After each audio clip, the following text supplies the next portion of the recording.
Hi everyone, welcome to my channel. My name is Willow Rose Moondancer and I make videos here on YouTube about Wicca, and I also have a blog called wiccansaren'twicked.com. Today we are going to continue our conversation about starseeds. In the past we've talked about what a starseed is, the three main types of starseeds, crystal, rainbow, and indigo, and in the last video we talked about your soul origin and how it can be from various different places and what that even means. And today we are going to start talking about the various starseed races that your soul could be.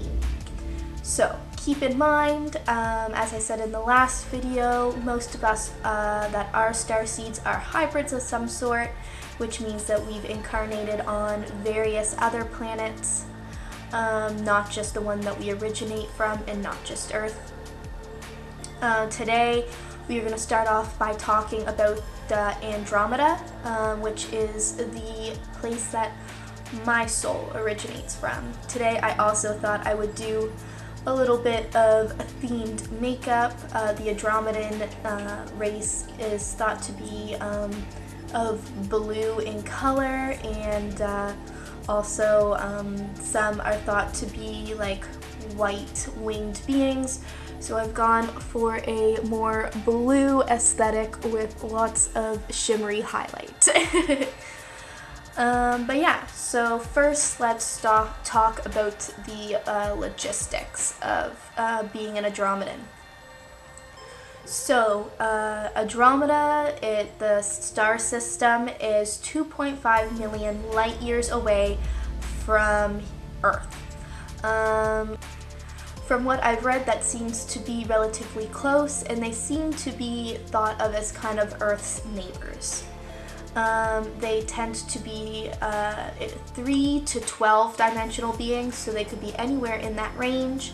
Although from what I've gathered, in general, they are mostly 5th dimensional beings. There is approximately 200 million starseeds on Earth. However, less than 1 million of them are actually from Andromeda. And from what I could gather, their lifespans seem to be thousands of years. Some sources say that they're immortal, but I feel like that can't be true. If I've incarnated from there and have reincarnated here, must have died at some point. So the only other information that I could gather about their lifespan is just that they're thousands of years, which probably makes them seem immortal to us. When it comes to their appearance, we've kind of covered that a little bit in my introduction. Some resemble humans. Some have elongated cone heads, some are blue-skinned humanoids, some are tall winged humanoids. The majority are blue-skinned humanoids. I think their appearance likely depends on what dimension they are in, but most commonly are 5th dimensional, so I would say 5th dimensional are most likely the blue-skinned humanoids. That would be my educated guess. As the blue-skinned humanoid version of the Andromedans age, their skin actually becomes lighter and whiter. It is said that they are capable of space travel, dimensional travel, and time travel.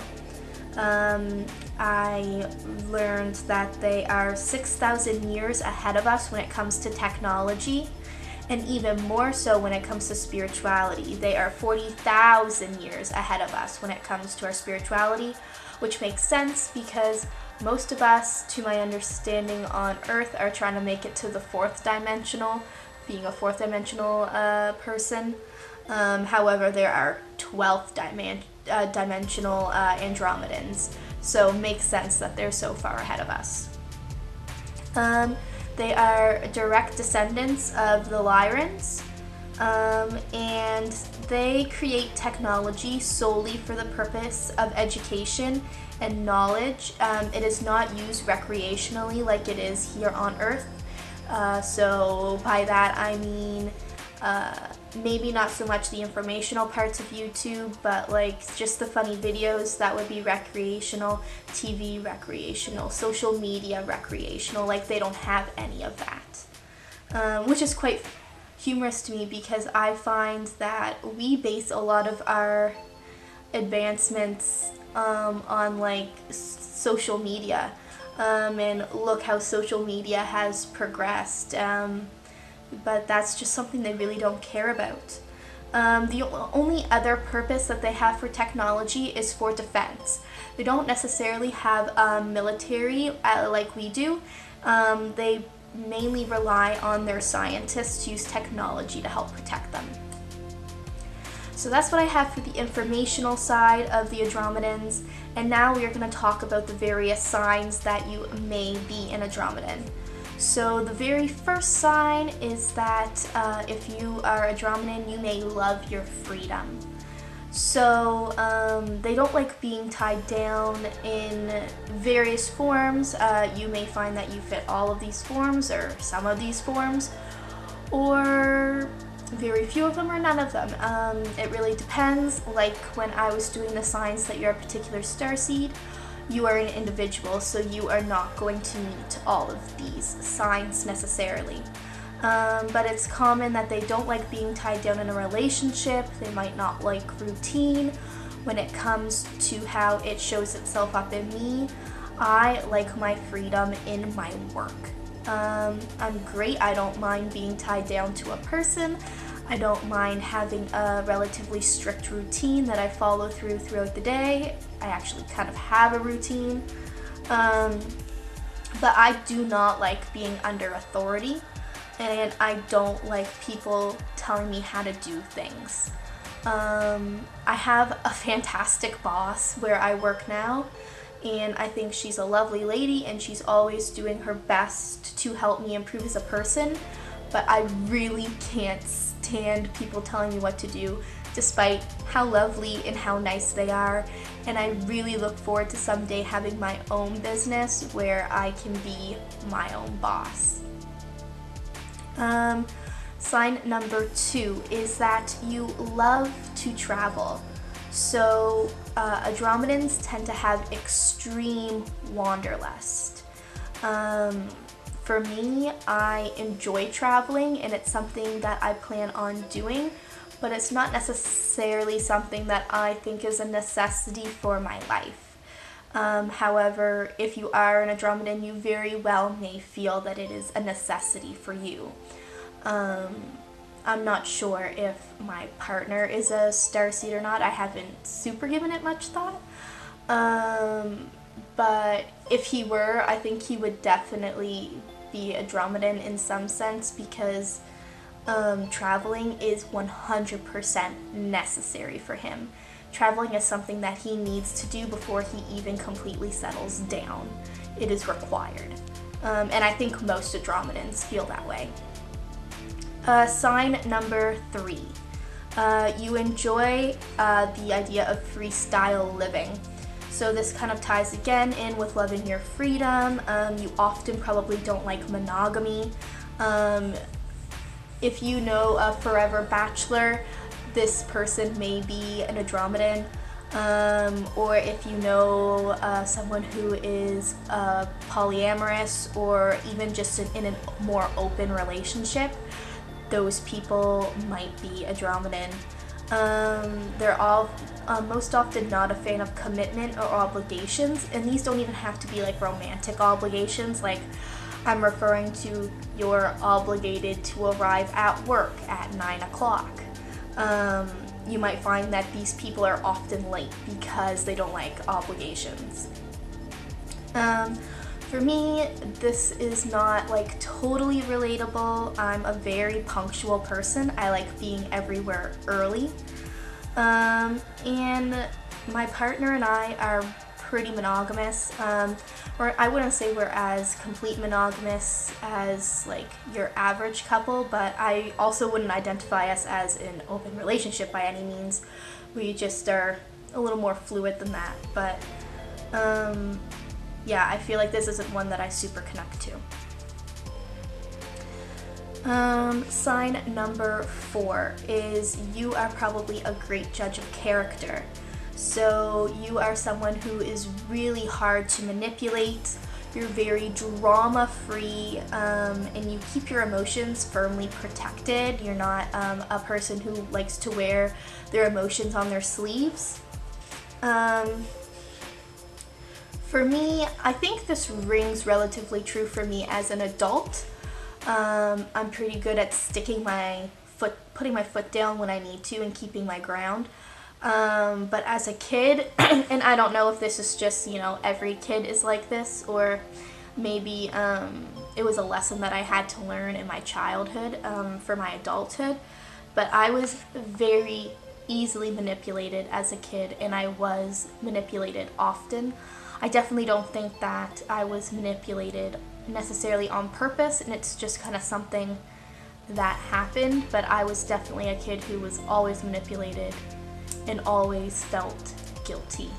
But I think that's helped me grow a lot, has helped me grow a lot into the adult person that I am today. So sign number 5 is you ask the big questions. So we are often thought of as social evolutionists because those of us that are born from Andromeda don't really understand how life works here on Earth. So some of the questions that you may ask a lot to yourself or others if you are from Andromeda are, why do humans have to pay to live on their planet? Why do humans lack privacy? And why are they not invested in making education accessible to everyone? For me, I deeply, deeply resonate with this sign. One of my most thought of questions is, why do humans have to pay to live on Earth? This is something that I think about greatly in the shower. It really does not make any sense to me. And I find that if you're from Andromeda in general, that Earth economy and Earth politics just don't make any sense to you. I am completely dumbfounded by it. And sign number 6. So people who are Andromedans are often your artists, your teachers, your freelancers, and your spiritualists. So these are all your common career paths. Obviously, if you are not one of these, that does not mean that you are not an Andromedan. You might just have these qualities and express them in a different way than just your career path. For me, I am a teacher. I'm a preschool teacher. Desire to live freely is I want to be able to have my own preschool in my home and run my own business that way. Sign number 7 is you dream of living off the grid. You wish that you could live in the middle of nowhere and collect your own rainwater, be completely self-dependent. And once again, if my partner were a Starseed, he would definitely be Andromedan, I think, because he is super into living off the grid, and that's something that he would really enjoy doing. It's also something that I would enjoy. I have like 2 main living fantasies for the future, and either one would make me very happy. I could either take an old school bus and completely transform it into a home and have it still function as a vehicle and just be able to travel in my little school bus with my family, and homeschool them and live my life that way. And another option that I would very much like is to live in a rural area, not necessarily completely off the grid, but like just my own little spot where I don't have like neighbors right beside me. and just have our own hobby farm, have our own garden, and just kind of be self-reliant in that way. And both of those dreams would make me completely content. But essentially, you're probably trying to live as removed from the government as possible. So there's that. And our last sign for today is sign number 8, and it is you are an introvert. So Andromedan people are typically very quiet beings, and they don't like to stay in the center of attention. For me, I'm definitely an introvert. I've talked about it in my Crystal Child video. I definitely need to recharge by myself, and I find crowds very draining. But yeah, that is all for today's video. I hope you enjoyed. Please let me know down below if you think you or someone you love is Andromedan and why. I'd love to hear. But yeah, make sure you check out my blog, Make sure you check out my blog, wiccansaren'twicked.com. I make 2 posts a week, one on Wednesday and one on Friday, and make sure you subscribe to me here because I make videos every Monday and Thursday. And until next time, blessed be.